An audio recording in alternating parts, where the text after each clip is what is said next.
La 62e armée de Tchoukov est pratiquement anéantie, mais elle a fait héroïquement son devoir en tenant la ville de Stalingrad. Pour les Russes, la bataille est une victoire de la résistance et de la détermination, alors que tout semblait perdu. Pour la première fois, la Wehrmacht est totalement vaincue et va bientôt être forcée d'entrer en position défensive sur le front de l'Est.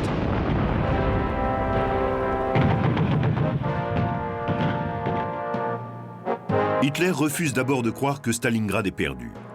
Lorsqu'il réalise l'ampleur de la catastrophe, il ordonne 3 jours de deuil national.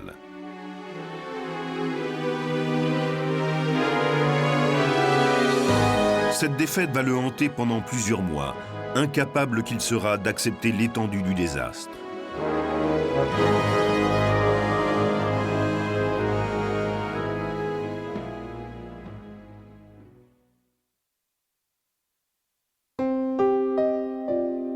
Paulus est détenu 11 ans par les Russes.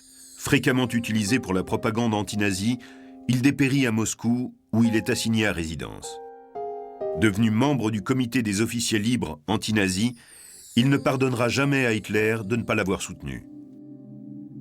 Après sa libération en 1953, Paulus s'installe à Dresde, en Allemagne de l'Est.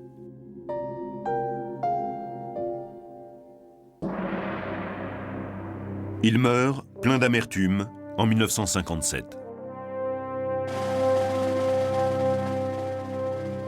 Le commandement héroïque et stimulant de Tchoukov pendant la bataille de Stalingrad lui vaut d'être nommé héros de l'Union soviétique et placé à la tête de la nouvelle 8e armée de garde lors de la grande offensive qui balait les Allemands hors du territoire russe.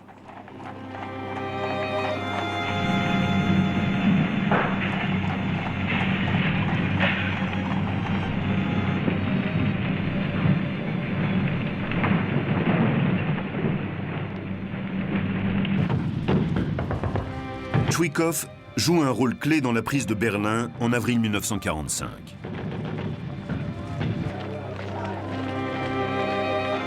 Il accepte la reddition de la garnison allemande au nom de l'Union soviétique.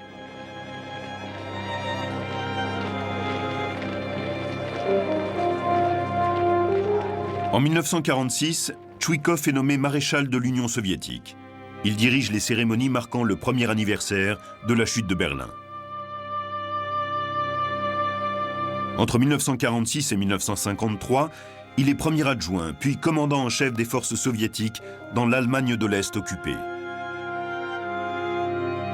Il est ensuite commandant en chef des forces terrestres soviétiques entre 1960 et 1965. Jusqu'à sa mort en 1982, Vassili Tchoukov reste pour les vétérans russes un héros vénéré de l'Union soviétique. La bataille de Stalingrad marque un tournant majeur de la guerre sur le front de l'Est. C'est la plus grande catastrophe qui ait jamais frappé l'armée allemande dans son histoire. Un coup décisif porté à sa puissance et à son prestige. Elle permet aux soldats soviétiques de retrouver confiance en eux. Ils sont maintenant capables d'égaler et de surpasser leurs opposants allemands. Pour Adolf Hitler, c'est un coup militaire dévastateur et un cataclysme psychologique. L'Allemagne ne se remettra jamais de la défaite de Stalingrad.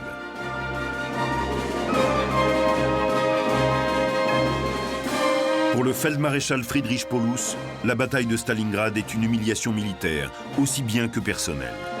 Mais pour le général Vassili Tchoukov, ce conflit marque les premiers pas de l'armée rouge vers la victoire finale.